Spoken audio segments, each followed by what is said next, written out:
Wala day misud-an karon kay Domingo man ron walay tinda, sumaong wala sad misud-an. Kay gigutom naman nangita ko sa ref ug unsay naa. Good thing kay nakakita ko og palya. So, maong akong gidali og luto.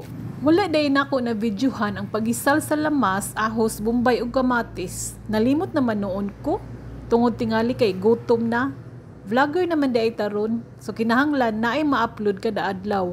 Kay wala pa may nahuna-hunaan nga content, aw kini lang sa luto-luto. So nalunod na nako ang palya, taod-taod gamay, ako nang gilundan ug upat ni siya ka itlog. Kay ganahan man ko og daghang itlog ang isagol nako sa palya. Wala man nilain nga subak, so itlog ra ang akong gibutang. Pag human og lunod, pasagdan sad na siya kadiyot, tabunan. Unya pag taod-taod ako nang giablihan, aw, hapit na siya maluto.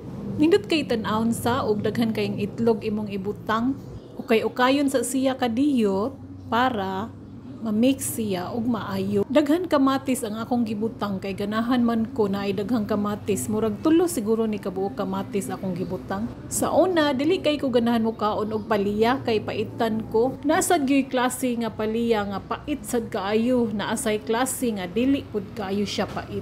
Ako na dayon siyang gibutangan og black pepper. Black pepper ra ang akong itimpla ani og usa ka buok sachet nga ginisa mix. I-sprinkle lang na nimo ang mga panimpla. Black pepper ra og Ajinomoto ginisa mix ang akong timpla. Sure, lami na kaayon na.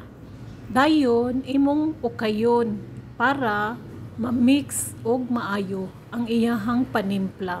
Kay ukayon nimo kadiyot, dayon, tsadan! Luto na, ingon ana ra, dali ra kayo pagluto og palya.